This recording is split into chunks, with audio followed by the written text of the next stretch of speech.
Olá pessoal, tudo bem? Sejam muito bem-vindos. Eu sou Juliano Godoy e você está no Imigrantes. Hoje nós vamos falar com um brasileiro que saiu lá de Taquarituba. Quero até saber onde é Taquarituba, eu não sei onde é. Mas ele saiu e foi criar raiz em Toronto, no Canadá.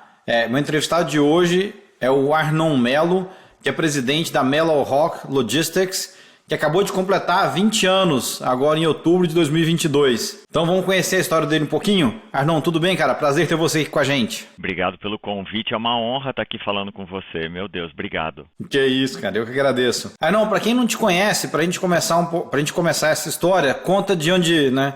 Versão resumida de onde você veio, né? Quem é o Arnon e como é que você chegou até Toronto? Legal, vamos lá. Eu sou de Taquarituba, como você falou, no interior de São Paulo, uma cidadezinha lá. E vim para o Canadá meio que caí de paraquedas, né? Eu ia para Boston estudar inglês, que eu tinha um amigo que morava lá. E antes de começar o curso em Boston, peguei o ônibus, vim para Toronto visitar um amigo aqui e me apaixonei por Toronto, pelo Canadá, que não conhecia muito. E acabei ficando, meu amigo. O resto é 32 anos de Canadá agora, que eu tô aqui em Toronto. Já tá há 32 anos aí. 32 anos. Cheguei assim, sem planejamento nenhum, como eu te falei, imigrei naquela época, era bem diferente, né, de você conseguir o visto para vir para cá ou imigrar, e acabei fazendo faculdade aqui em Toronto e sempre morei aqui, nunca morei em nenhum outro lugar no Canadá. Já trabalhei em outros lugares através da empresa que eu trabalhava antigamente, antes de abrir a Mello Rock, mas Toronto tem sido a minha casa aqui no Canadá desde 1990. Legal. Curiosidade, como é que foi esse processo então de talvez de visto? Porque você disse que veio para os Estados Unidos, né? Foi para Boston, aí de repente foi passar um fim de semana, foi passear em Toronto e acabou ficando, né? Você se escondeu por lá ou você voltou para o Brasil, voltou para Boston e fez o processo de aplicação de visto? Como foi essa chegada inicial lá em 1990? Foi, bom, para os Estados Unidos a gente precisava de visto naquela época, né, para estudar lá, sempre precisou.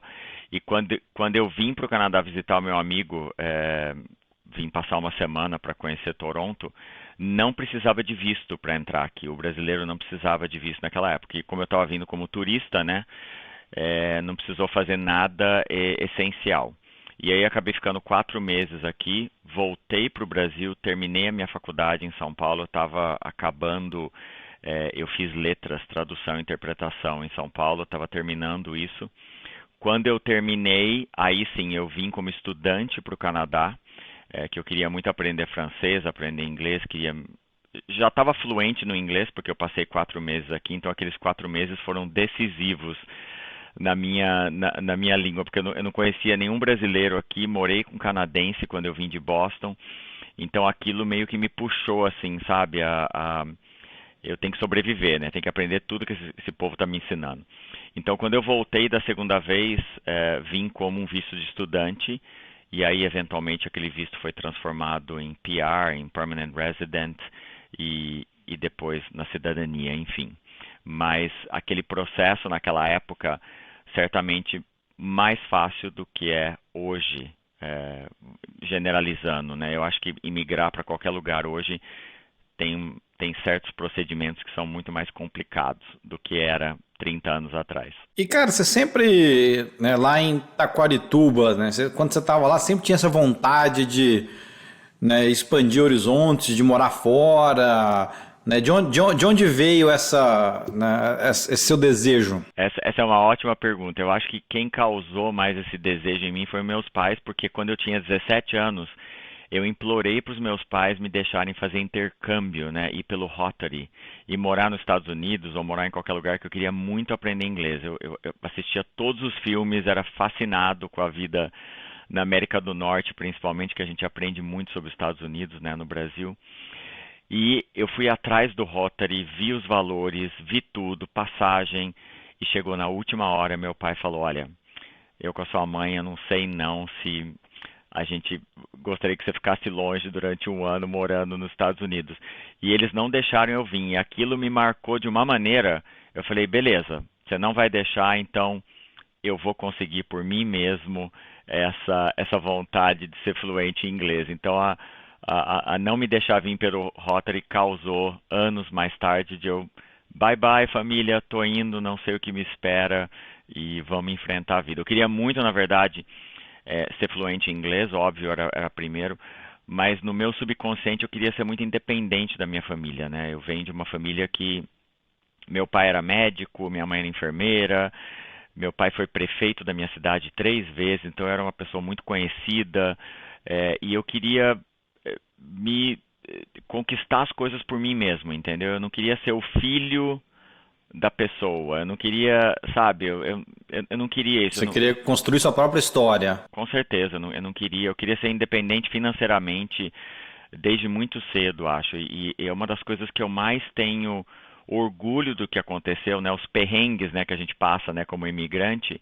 eu nunca ter tido que ligar para os meus pais e falar, olha, tô sem dinheiro para pagar aluguel, não tenho dinheiro para comer, não tenho dinheiro para, enfim, eu nunca fiz isso. Então, eu acho que isso para mim ajudou demais, porque daí quando as pessoas começam, sabe, a se intrometer muito na sua vida, sabe, que você fala assim, não, pera um pouquinho, eu sou dono da minha vida, eu fiz, né, eu conquistei isso tudo sozinho, então eu cuido do meu futuro. Obrigado aí pela sugestão, obrigado por querer se intrometer, mas fica cada um no seu lugar. Então acho que é importante as pessoas conquistarem o seu espaço por si mesmo. Ou seja, eles não queriam que você ficasse um ano fora e você acabou ficando 30 e tantos, né? Então foi. 30 e tanto. Nunca mais voltei. Eu lembro minha mãe no aeroporto em São Paulo, eu vindo, e ela falou, mas você vai mesmo? Eu falei, pois é, mãe, vou.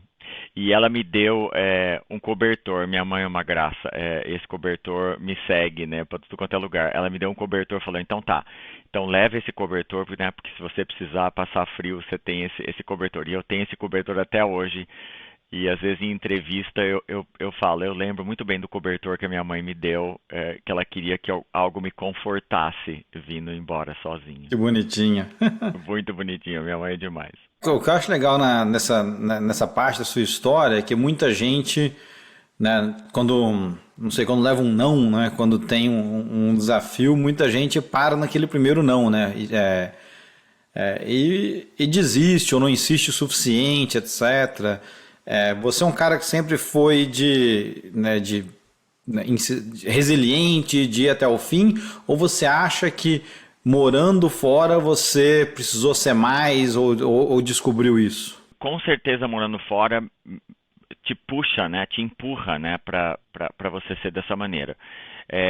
Eu era muito jovem quando eu vim para o Canadá, óbvio, e também uma outra coisa que foi legal é que eu arrumei um emprego em São Paulo antes de eu vir né, que eu falei aquela história de não conseguir no Rotary. Eu estava em São Paulo estudando, arrumei meu primeiro emprego na Varig. Eu trabalhava no aeroporto de Congonhas fazendo embarque da ponte aérea Rio-São Paulo. Então foi meu primeiro emprego, então com aquele emprego eu, sabe, guardei dinheiro para poder fazer a primeira viagem, que daí eu vim, né, que eu queria estudar aqui e tudo mais. Então isso eu já estava planejando há muito tempo, porque eu não queria ficar pedindo dinheiro para minha família, né? Ai, me dá dinheiro para viajar, me dá dinheiro para fazer isso. Então aquilo me mostrou que eu era capaz, né? Óbvio. Mas morar aqui, ter mudado aqui, eu acho que quem é imigrante naturalmente te coloca para frente de você querer melhorar, né? Óbvio. Então quando eu mudei para cá, que realmente eu falei, não, é aqui que eu quero ficar, eu sempre tinha na cabeça, não, eu preciso fazer uma faculdade aqui, eu preciso voltar a estudar. Eu acredito muito nisso, eu acredito até hoje nisso. Todos os meus funcionários, a gente sempre, eles têm todos os cursos de logística e supply chain que a gente pode oferecer, porque eu acho que educação sempre foi fundamental. Então, naquele momento, quando eu cheguei, eu tive que trabalhar em um monte de emprego para sobreviver, entendeu? Fiz de tudo que você possa imaginar para pagar o aluguel e comer. Mas aí quando eu pude, eu conheci uma pessoa num emprego que eu tinha, ele falou, olha, você fala 2 línguas, você gosta de business, eu acho que você devia olhar nesse college aqui no Canadá, né, que chama o Seneca College, que é o college que eu fiz. Eles têm um curso de International Business, que eu acho que tem tudo a ver com você. Era um senhor que era meu cliente nessa loja. E eu fui atrás e eu falei, gente, quando eu vi a descrição do curso, eu falei, nossa, tudo a ver comigo, porque eu sou curioso sobre negócios internacionais, eu gosto de língua, eu gosto de negócios, e foi o curso que mudou a minha vida. Então, já entrando nisso, eu acho que ter feito faculdade aqui era uma coisa que eu sempre quis e eu tive a chance de ir atrás e conseguir também. Também não caiu do céu, não. Tive que pagar por isso. Claro, claro, legal. Oh, mas, Arnon, eu queria entrar um pouco nesse início, né? Porque acho que hoje, né, quem vê a tua empresa, você está com quantos funcionários hoje? 20 aqui em Toronto e 3 em Miami. A gente tem um escritório em Miami também. Então assim, quem vê, né, um brasileiro, né, bem-sucedido, tocando uma empresa com 23 funcionários, internacional, etc. Às vezes às vezes não, muitas vezes não vê como foi o começo, né? Só vê o final da história. É, Conta um pouquinho, cara, como é que foi aquele início? Você falou que trabalhou num monte de coisa, né? Como que foi aquele, né, o início da vida aí no Canadá para você? Gente, é engraçado você fazer essa pergunta, que eu estava conversando outro dia com uma outra pessoa, dando uma entrevista também, falando ele falou, grava para mim alguma coisa, né, de quando você chegou aqui, o que foi uma coisa traumática. Porque naquela época uma coisa que eu lembro é que não tinha, Juliano, internet, né? Se você olhar bem, quando eu mudei para o Canadá, a internet ainda estava no começo. É até estranho falar isso, né? A gente depende da internet hoje para tudo, mas quando eu mudei para cá, eu tinha que procurar emprego, ou procurar lugar para morar, ou falar com as pessoas indo no orelhão, entendeu? Com moedinha, botar lá -10 lá fora, nevando, e você tem que ir para a esquina, botar moedinha e ligar para as pessoas falando, olha, estou procurando emprego, estou precisando de um lugar para morar. E, e, e quando eu lembro disso, eu falo, gente, parece que foi ontem, mas não foi ontem, né? Foi muito tempo atrás. Então é um perrengue, se você pensar bem as facilidades que a gente tem hoje, né? Você pega o celular e está tudo ali na sua mão. Eu estou falando com você hoje pela câmera que não existia naquela época. Então, o começo foi muito difícil. E outra, você ter que convencer alguém pelo telefone, olha, posso ir aí, né, fazer uma entrevista com aquele inglês, né, ainda quebrado, né? Hoje eu sou muito fluente, óbvio, mas naquela época eu era, mas você tinha limitações, principalmente falando no telefone com alguém, entendeu? Naquela época você tentar falar uma conversa em inglês no telefone, você tinha que concentrar, né? Fechar o olho e esperar que o sotaque da pessoa também, porque o Canadá é um país multicultural, então a gente tem pessoas do mundo inteiro com sotaques diferentes. Então você entender o sotaque da outra pessoa, você já tendo o seu, era bem complicado. Então eu lembro, uma das coisas que me lembra é essa história do orelhão com moedinha tentando achar emprego e achar lugar para morar. Esse foi um acho que os piores perrengues que eu já passei. Mas, assim, definitivamente não foi fácil e o que eu acho que também o Canadá era o lugar que eu precisava estar. Eu encontrei pessoas no meu caminho que eu sou muito espiritualista, eu acredito nisso. Então era para ter vindo aqui, era para estar aqui, porque eu conheci pessoas maravilhosas que acreditaram em mim, acreditaram no meu propósito e o que é muito difícil também, não só aqui, mas acho que qualquer lugar do mundo, você indicar alguém, você, sabe, você não conhece a pessoa e você indicar ela para uma posição. Aqui o canadense tem muito essa história. Me prova primeiro quem você é e aí eu, né, vou ver se eu te indico para alguma coisa, mas eu acho que também é a mesma coisa do mundo. Então, naquele começo, o inglês a falta da internet foram uma das coisas que foram mais difíceis, eu acho, para começar. E qual foi seu primeiro emprego aí no Meu Canadá? primeiro emprego eu trabalhei numa fábrica, essa história é até engraçada. Eu trabalhei numa fábrica de pilha da Evered, fazendo propaganda para Evered aqui. E era numa cidadezinha aqui perto de Toronto e eu trabalhava no assembly line, na linha de produção, né? Linha de montagem. Linha Uhum. de montagem. Aí tinha a linha de montagem que vinha com os pacotinhos lá, daí você tinha que pegar a pilha de cada tamanho, botar, daí a máquina fazia, prensava, né, para esquentar o pacote, fechar o pacote. E aí um dia o meu gerente vira para mim e fala assim, Arnon, a gente vai fazer uma linha agora de produção com essas lanterninhas, uma promoção nova, e tá aqui a caixa das lanterninhas para você, né, botar no pacote e tal.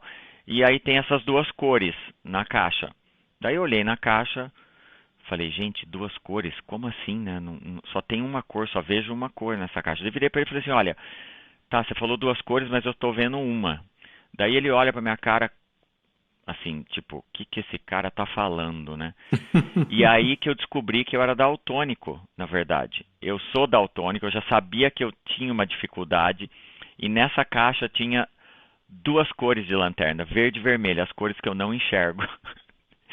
E aí, e elas eram tão, eu lembro nitidamente, elas eram tão iguais que eu não conseguia, né? Então o emprego não continuou na Evered, porque eu era daltônico, não ia dar para colocar Distinguir. as coisas que tinha cor diferente. Então foi o meu primeiro emprego, foi um ótimo emprego, mas não durou muito. E aí depois eu trabalhei como garçom, trabalhei como cleaner, como limpar, né? Limpava banheiro, limpava escola, enfim. Até que eu encontrei esse emprego nessa loja que vendia material escolar no centro de Toronto, no underground, que a gente chama, Toronto tem uma cidade subterrânea, né? Todos os prédios são conectados por baixo, porque é muito frio no inverno, então os prédios eles têm os túneis, né?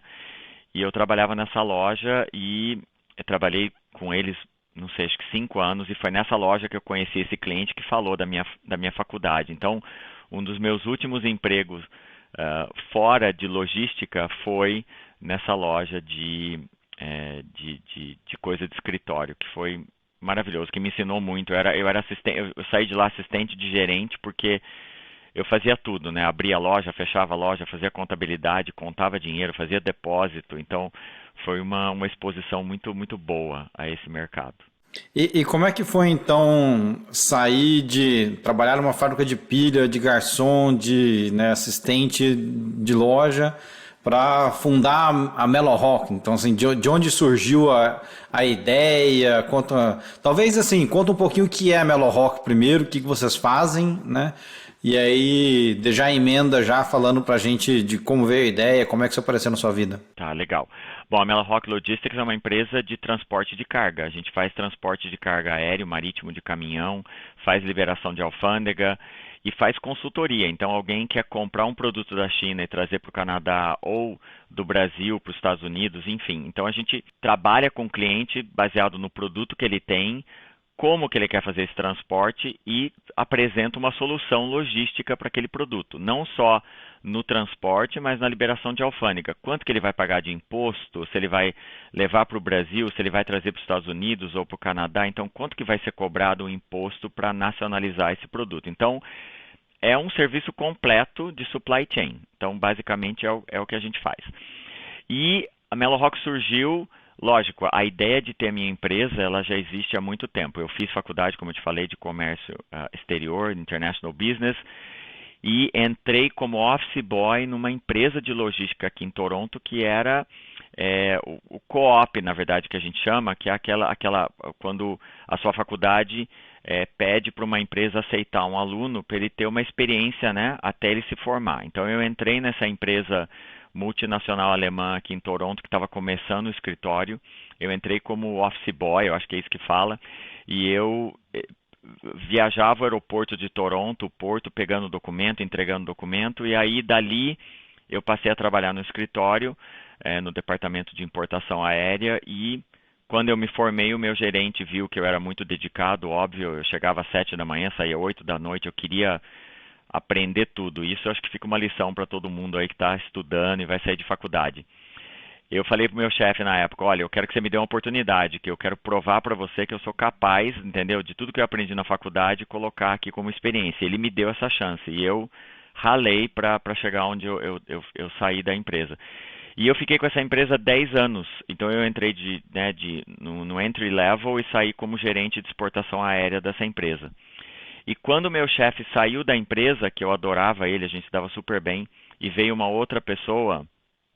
Aí essa pessoa queria, né, trazer a equipe dele, todo mundo que estava lá não era bom, entendeu? Então eu falei, olha, esse jogo comigo não cola, porque eu amo o que eu faço, eu sou super dedicado, eu cresci aqui dentro, então eu não estou feliz mais. E aí essa ideia de ter a minha própria empresa realmente veio à tona, porque eu falei, gente, eu vou sair daqui, não estou feliz, eu vou ter que sair. Então se eu sair, quem sabe esse é um sign, né? Um Sinal. sinal para que eu tenha a minha própria empresa. E aí eu decidi, eu pedi demissão da empresa, eu falei, olha, não estou feliz, vou sair, não sei o que eu vou fazer, ganhei a minha festa, ganhei o presente. Outra dica, né, que a gente sempre fala para as pessoas, nunca destrua as suas pontes de ligação, né? Não importa a razão que você está deixando o emprego, acho que você tem que deixar ele de cabeça erguida, sabe, da melhor maneira possível. E quando eu falei para os meus clientes, olha, eu pedi demissão, eu estou saindo, estou vendo aí onde é que eu vou, tal, e todos eles viraram para mim e falaram assim, então tá, não importa para onde você vá, a gente vai com você. E aquilo para mim foi um choque, na verdade, porque eu nunca esperava que os meus clientes fossem me seguir, sabe assim, você não foi planejado, né? Então, Isso que eu ia perguntar, não foi algo que você falou assim, vou sair, vou montar um negócio, vou trazer todo mundo que não, trabalha comigo? não, Uhum. não mesmo porque eu era o gerente aéreo, né, do departamento aéreo, então eu não era um vendedor, então eu não tinha um contrato com a minha empresa de que se eu saísse, eu não poderia falar com os meus clientes, porque tem muita gente que tem um contrato às vezes. Se você está em vendas, né? Se você sai, né, você tem um clause, né, uma cláusula que fala que você não pode entrar em contato com o cliente durante 6 meses. Eu não tinha isso.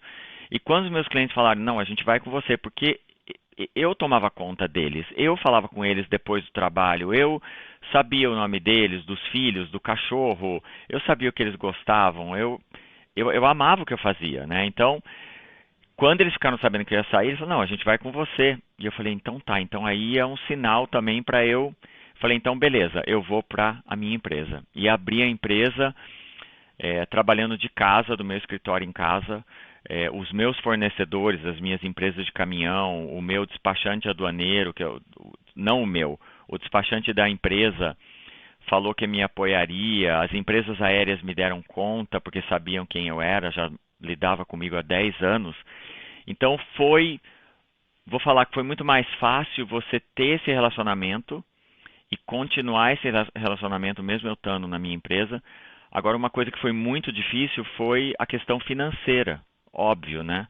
Eu atendia contas pequenas e grandes e chegou num ponto que eu tinha que fazer empréstimo, entendeu? Para pagar os meus fornecedores até que os meus clientes me pagassem. Então, o começo foi bem difícil nesse sentido, porque era uma coisa assim, era planejado, mas não era tanto. Tem gente que planeja 2, 3 anos, né? Guarda dinheiro, tem um histórico já. Então, comigo foi meio de sopetão e eu tive a sorte de ter clientes maravilhosos, sabe? Que até hoje estão comigo, alguns deles, e me apoiaram e me apoiam ainda.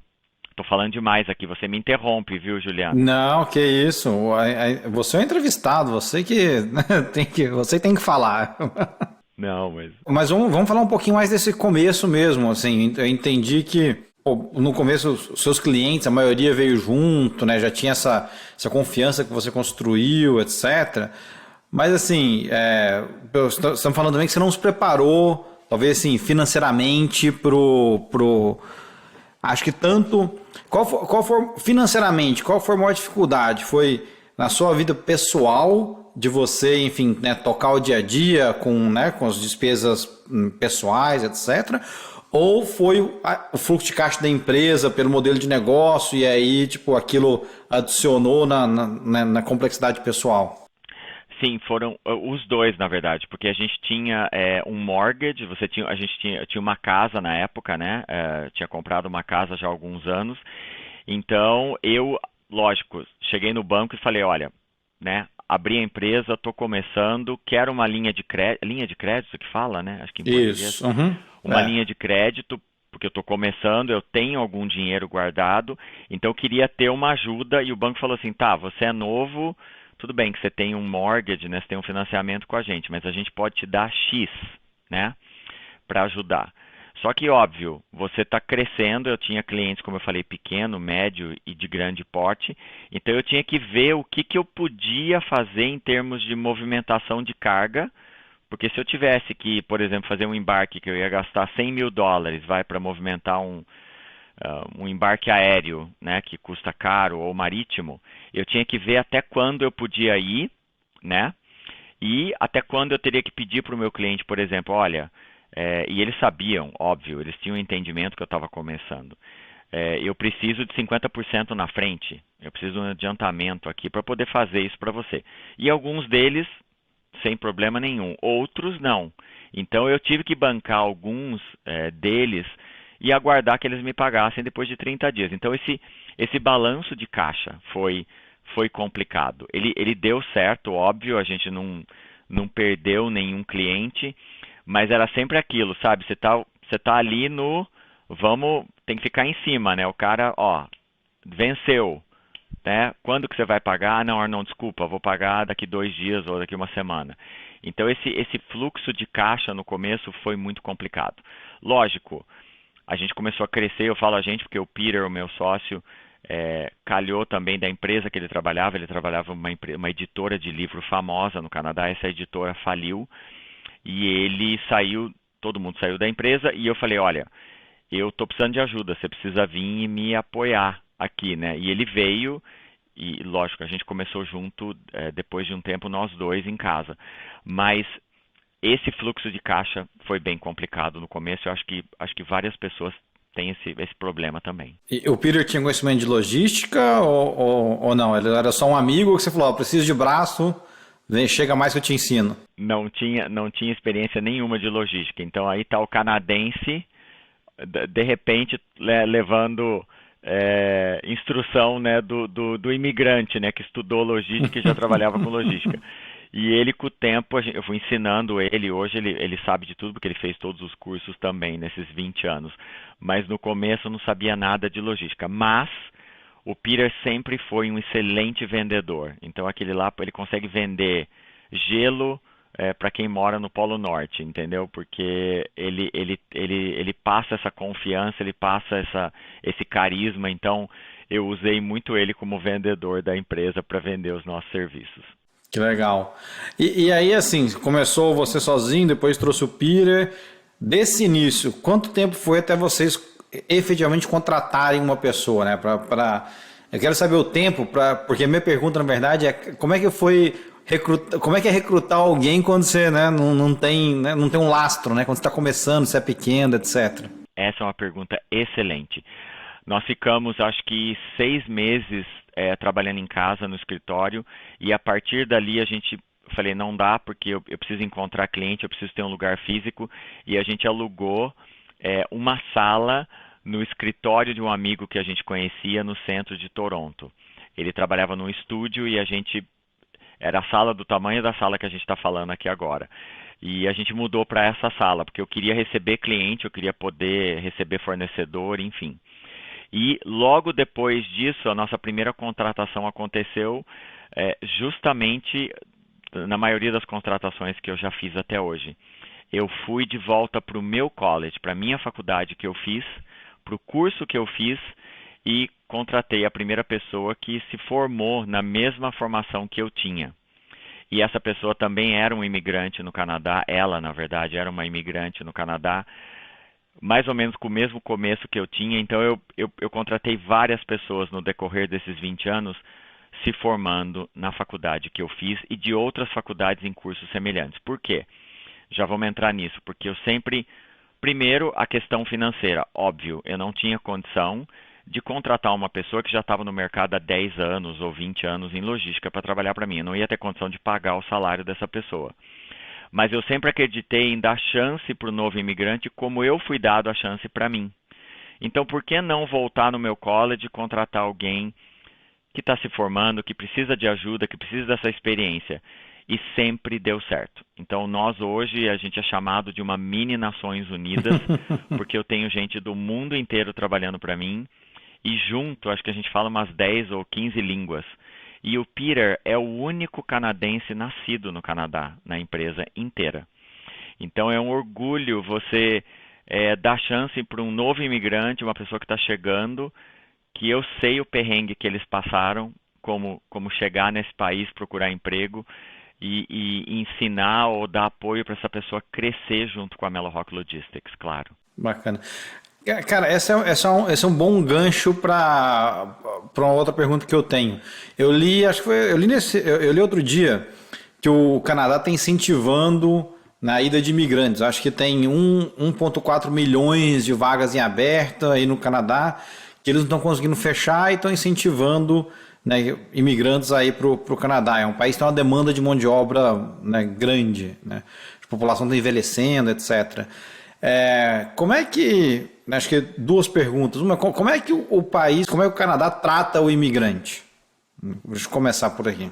Nossa, pergunta excelente. Eu acho que o Canadá trata o imigrante muito bem, muito bem. E uma coisa, bom, a gente pode falar disso por horas, mas essa é a minha experiência. É, o Canadá tem um respeito muito grande pela diversidade das populações que vivem aqui. Então, as populações, os backgrounds, as diferentes etnias, né, que a gente fala, vivem.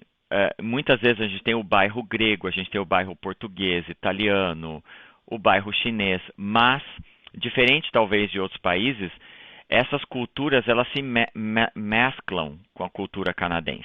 E o canadense é interessado em diversidade. Então o canadense vai jantar no bairro chinês, vai no grego, vai, entendeu? Não existe essa coisa que, não, eu moro no bairro chinês, eu sou chinês, então eu não me misturo com italiano ou com português. Eu não vejo isso aqui nunca, né?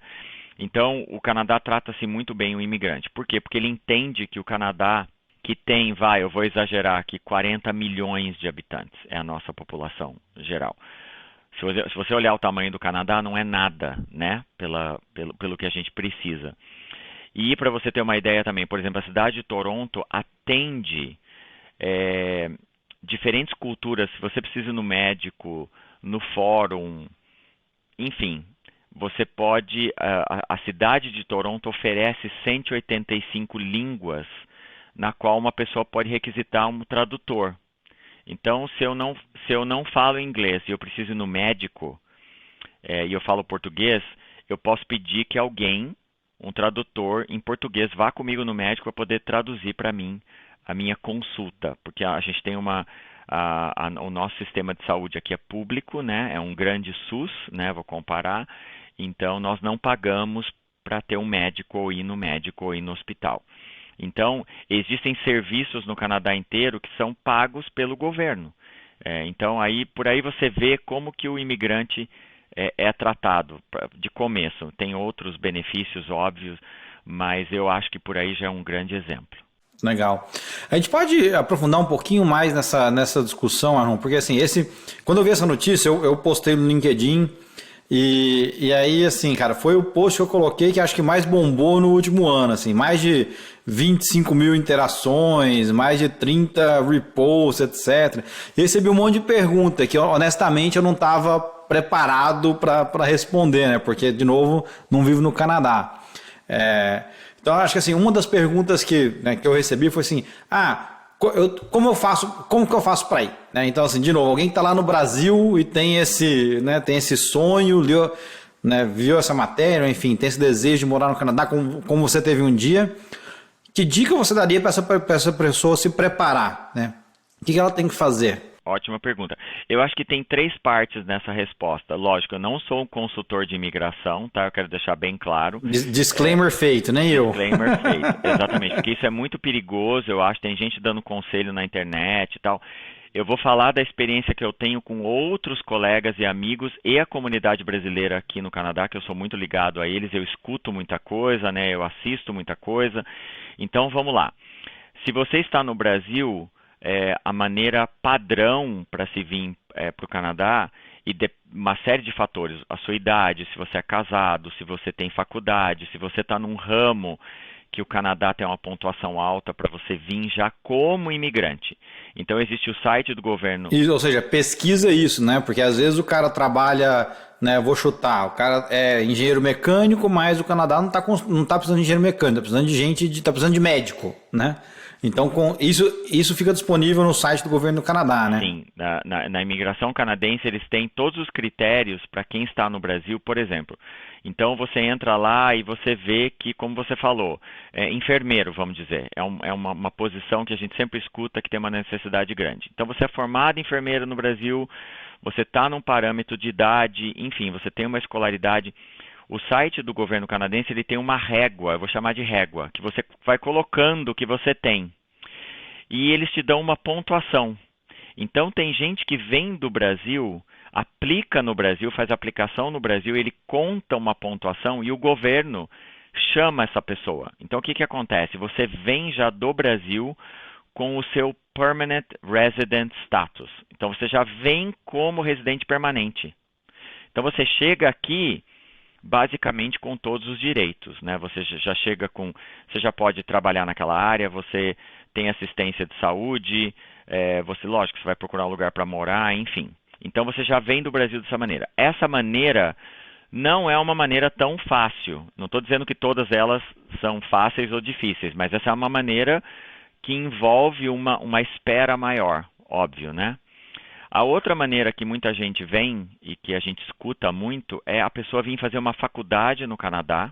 Então ela é formada no Brasil já em alguma coisa, então ela vai ver uma faculdade aqui, um college público que a gente fala. O que é um college público? É um college que tem um funding, ele tem um financiamento do governo e é acreditado pelo governo também. O Seneca, por exemplo, o college que eu fiz, eles chamam de um college público.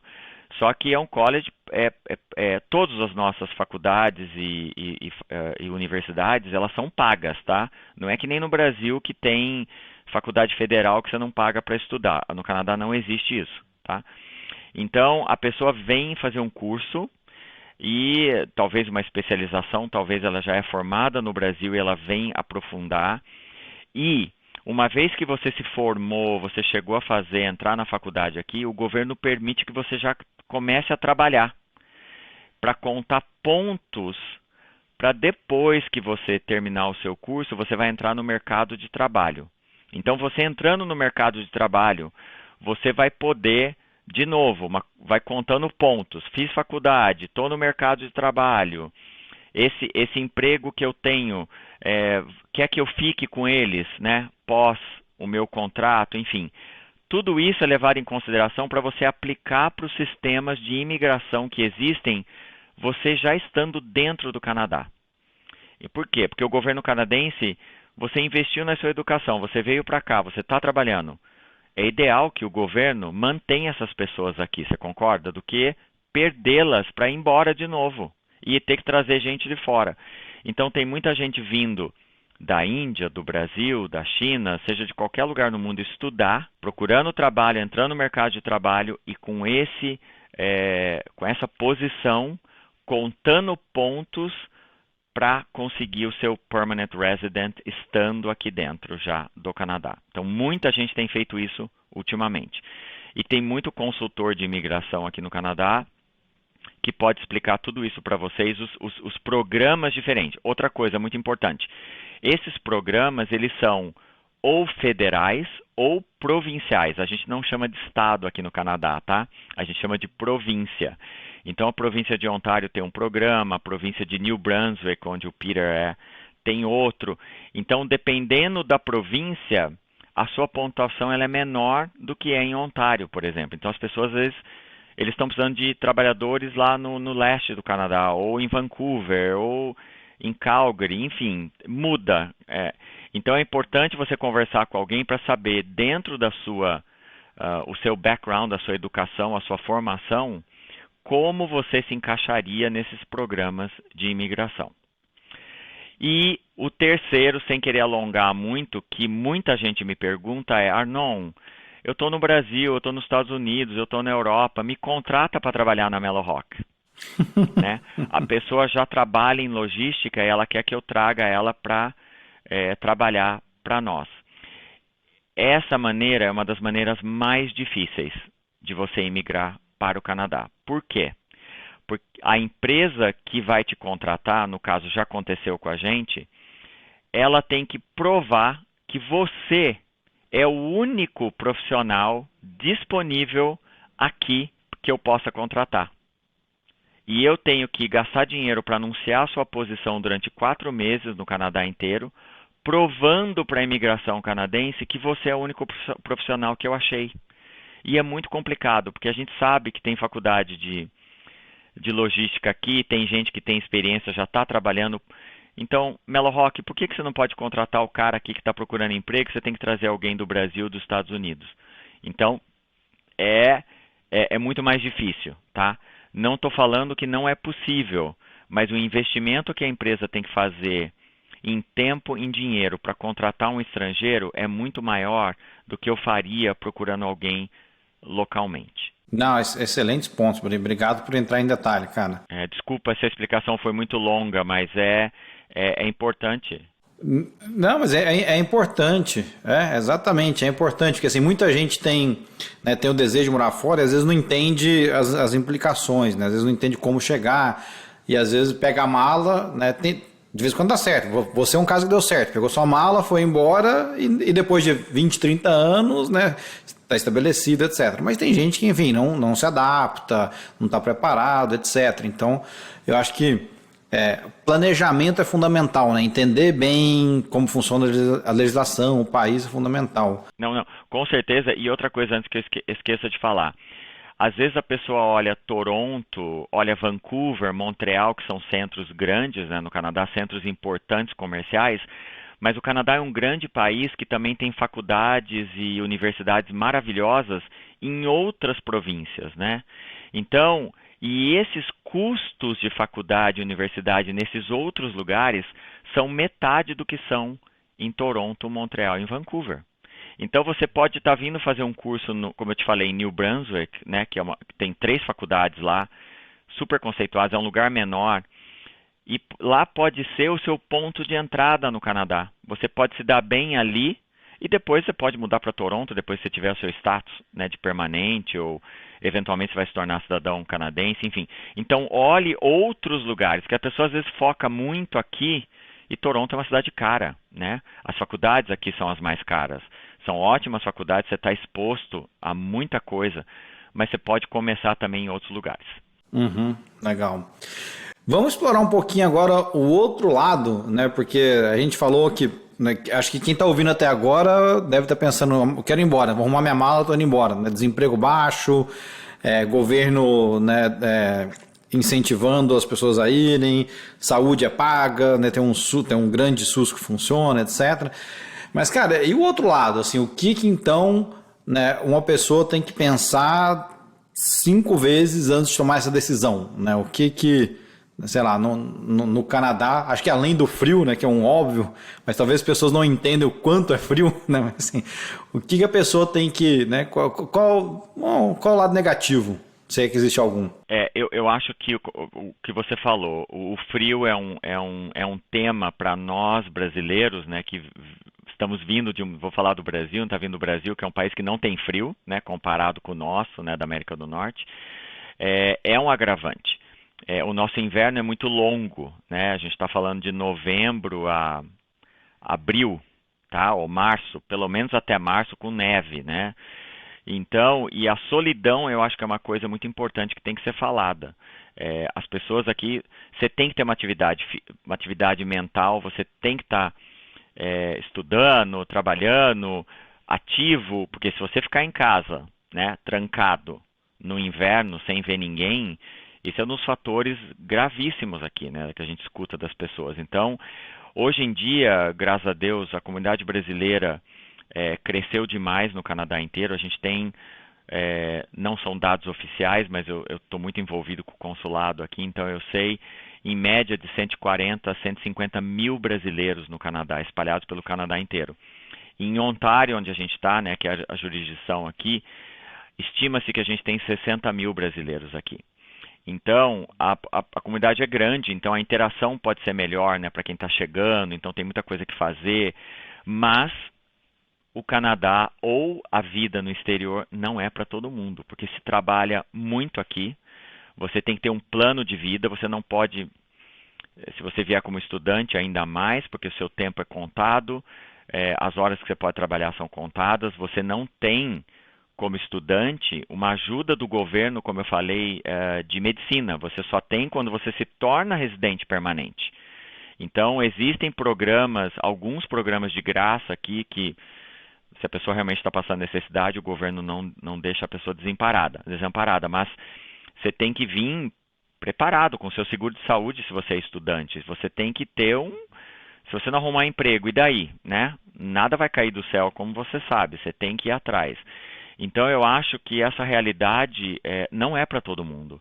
Mas a minha experiência com as pessoas com quem eu convivo, com a comunidade, é que a gente tem brasileiros talentosos aqui que vieram dessa maneira que eu falei, vieram estudar, conseguiram a residência, estão trabalhando, criaram a sua própria empresa com produtos maravilhosos e estão contribuindo para a sociedade canadense hoje.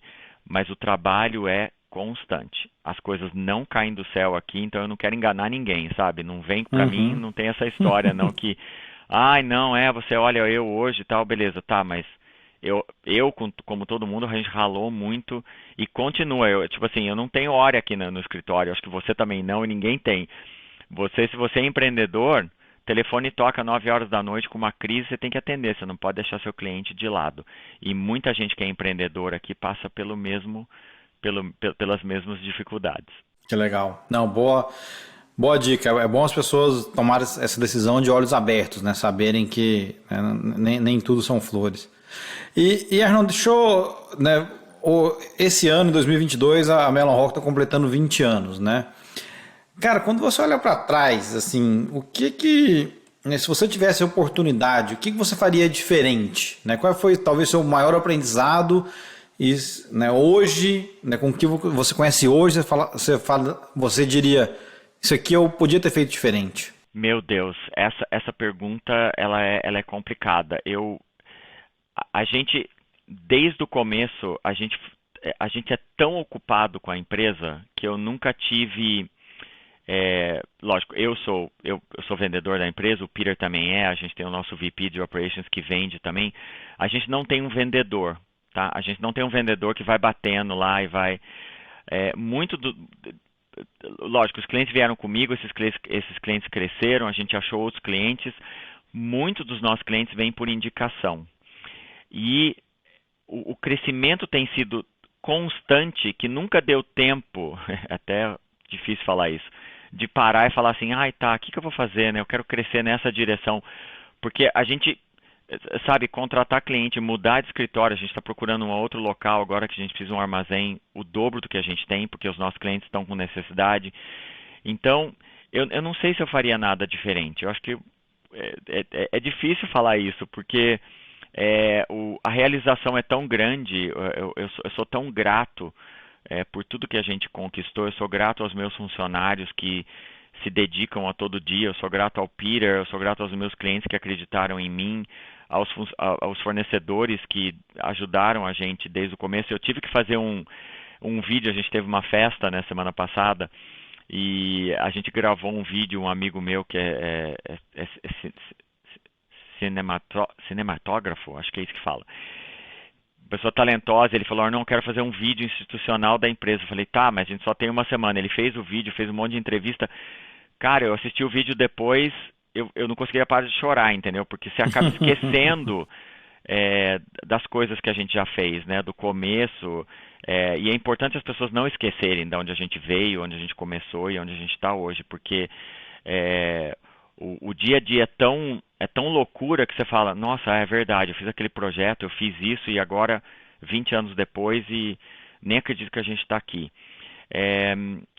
Não sei, eu acho que contratar mais imigrantes, se eu pudesse, eu teria contratado mais gente, porque cada um deles também são vendedores dentro da sua própria comunidade. Então eu tenho gente que é indiano, então eles trazem da comunidade, né, clientes, né, de cada um. Então, eu acho que todo mundo que está escutando, que vai criar uma empresa aqui nos Estados Unidos, invista em pessoas que estão chegando, em imigrantes, em newcomers no Canadá que estão começando nos Estados Unidos, enfim, em qualquer lugar, porque essas pessoas trazem as suas experiências de vida, trazem a sua língua natal, trazem a sua comunidade junto.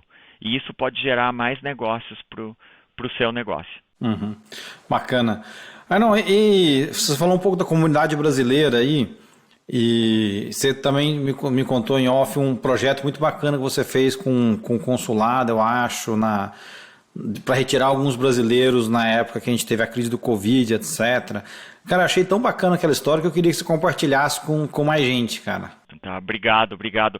Eu acho que, como sempre, desde que eu cheguei aqui, eu vi que é dando que se recebe. O Canadá é um país que dá boas-vindas ao imigrante, como eu te falei, e, e ele deu esse exemplo para mim, de você se voluntariar de qualquer maneira possível. Eu faço muito voluntariado, eu faço parte de vários boards de diretoria, eu não ganho nada para isso, mas é dividir o nosso conhecimento para a melhoria de outras pessoas.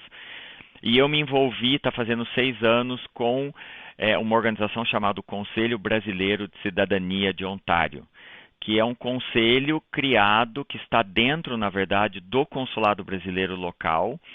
E eu fui eleito a primeira vez para esse conselho e realmente comecei a me voluntariar dentro da comunidade brasileira aqui. E esse conselho, qual que é a função dele? É levar as preocupações da comunidade brasileira para a rede consular, para o governo brasileiro, porque você sabe, o consulado local, ele representa o governo brasileiro aqui e vice-versa, né? Só que o que muita gente não sabe é que o consulado tem limitações. Eles são, na verdade, um grande cartório internacional. Se você pensar bem, é o que o consulado é. Ele executa serviços que são serviços brasileiros em terras canadenses ou nos Estados Unidos, enfim. Mas eles têm limitações. Então eu me envolvi com essa organização, e quando chegou a pandemia, a gente fazia vários eventos já presenciais antes da pandemia, a gente a gente conseguiu unir mais a comunidade, parar com essa má informação entre consulado e comunidade, ou comunidade e consulado, reclamação da comunidade que na verdade não fazia sentido. Então a gente trouxe o consulado muito próximo à comunidade e vice-versa. E quando chegou a pandemia, eu descobri, nós, né, do conselho na época, a gente descobriu que existia um grupo de brasileiros, não só aqui em Toronto, em Ontário, mas no Canadá inteiro, que estavam presos aqui. Eles não podiam voltar ao Brasil, porque eles não tinham dinheiro, não tinha voo, porque naquela época foi tudo cancelado. E essas pessoas que eram estudantes, idosos que vieram visitar a família, mulheres grávidas que estavam aqui visitando família e precisavam voltar, ficaram presas. E a gente começou a catalogar esses brasileiros num grupo que chegou a mais de 800 pessoas no Canadá inteiro. E essas pessoas passando dificuldade de moradia, as pessoas tentando despejar elas da casa que elas estavam, eles não tinham dinheiro para comprar comida, por quê? Eles tinham comprado, quando cancelou o voo, eles tentaram comprar outro voo, e aquele voo também foi cancelado. Então, como a empresa aérea não devolveu o dinheiro, eles estavam sem dinheiro. E aí, o conselho, junto com o consulado local e a embaixada brasileira em Ottawa, a gente fez um database central do país inteiro dessas pessoas, e nós fizemos uma exigência ao governo brasileiro que mandassem os voos de repatriação para o Canadá. Então a gente conseguiu catalogar essas pessoas, a embaixada, no critério de urgência de cada uma, nós conseguimos 3 voos de repatriação. Então, 1 de Montreal e 2 de Toronto. Então a gente trouxe as pessoas de outros lugares do Canadá. Nós fizemos, com a ajuda da comunidade local, lanchinhos para dar para essas pessoas, porque o avião não tinha comida, só tinha água naquela época. E a gente conseguiu repatriar 655 pessoas nesses 3 voos. E o resto, a gente, através de agências de viagem, de amigos, de conexão, a gente remarcou esses voos via Europa, porque na época podia ir via Europa para o Brasil, ou via México, porque não podia pelos Estados Unidos. Então foi um trabalho maravilhoso, de muito tempo, de muita colaboração, de doação de várias pessoas que eu nem conhecia pessoalmente, e que me toca profundamente de ver as pessoas me ligando de noite: Arnon, eu quero ajudar, como que eu posso fazer? E as reclamações, né, Juliano? Eu ficava no telefone, as pessoas chorando em Vancouver, em Montreal, me contando histórias terríveis, eu ligando para esses landlords, para a gente que era dono da casa onde a pessoa estava morando, que ele queria despejar esses brasileiros. Eu ligava para ele e falava assim: olha, senhor, meu nome é tal, o senhor não pode despejar essa família, porque se o senhor despejar, eu vou mandar a polícia aí, porque é ilegal no Canadá você despejar, principalmente numa época de pandemia. Eu conheço a lei, entendeu? Então, a gente fez um trabalho muito bacana, que não foi só meu, foi de toda a equipe nossa, e a gente conseguiu levar essas pessoas de volta para o Brasil. E então esse envolvimento da comunidade foi muito importante. E o conselho se tornou mais forte por causa disso. Nossa, cara, que história bacana, bicho.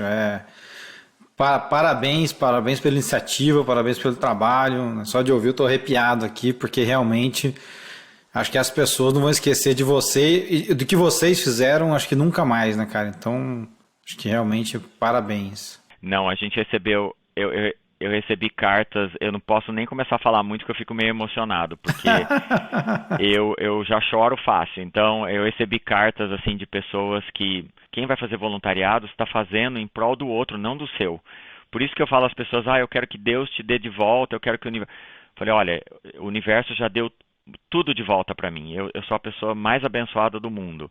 E eu escutar essas pessoas agradecer e tudo mais, que eles não precisavam ter feito isso, é muito gratificante, porque mostra que a gente, como comunidade, pode se unir, entendeu? Basta uma pessoa dar o exemplo, 2, 3, 10, 12 no caso do conselho, junto com a embaixada, a troca de ideia com o governo foi muito importante. Eu botei o pé em muita coisa, o governo falou, eu não posso fazer isso, tá, mas você pode fazer isso. Então foi um diálogo, sabe? Não foi uma exigência. Lógico, a gente pediu e houve aquela troca, né, de informação, mas eu acho a diplomacia, tanto do governo quanto do conselho e da população, é muito importante em uma hora dessa. Não é você bater de frente, você tem que ter diálogo, você tem que trazer as necessidades. Então, voluntariar é muito importante para mim e eu faço muito voluntariado. Então, foi isso. Legal, bacana. Cara, eu acho que essa história é sensacional. Eu podia ficar aqui mais muito tempo perguntando muita coisa, mas quero respeitar o seu tempo também.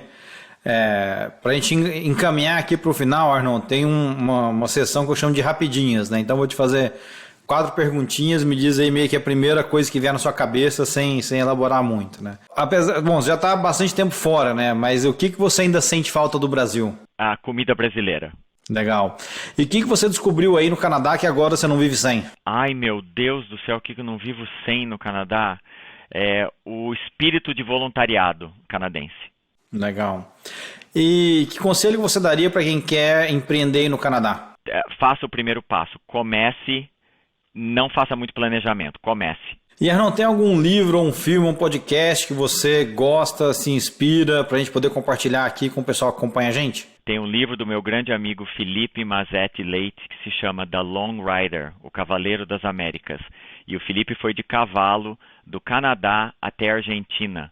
E é uma história de superação, de sonho, de planejamento, de vontade. Então, é o livro dele que eu recomendo para todo mundo. Então, chama The Long Rider, é o nome do documentário, que eventualmente vai ser um filme. E ele tem 3 livros que ele escreveu que conta toda essa jornada, esse planejamento dele. Eu me inspiro nele sempre. Legal, dica bacana. Arnon, cara, muito obrigado, bicho, pelo seu tempo. Foi sensacional te conhecer um pouco mais, compartilhar suas histórias.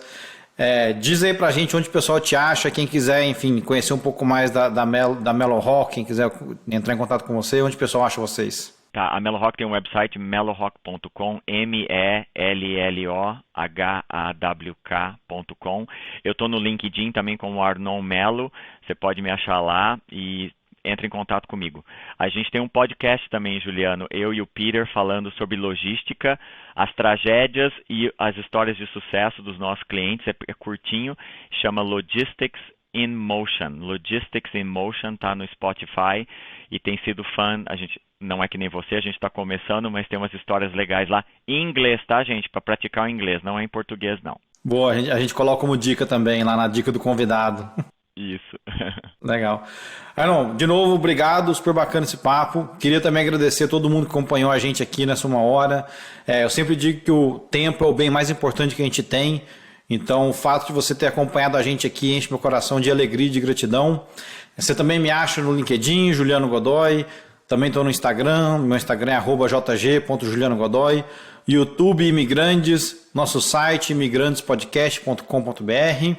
É isso aí, gente. Eu fico por aqui. Até a próxima. Valeu!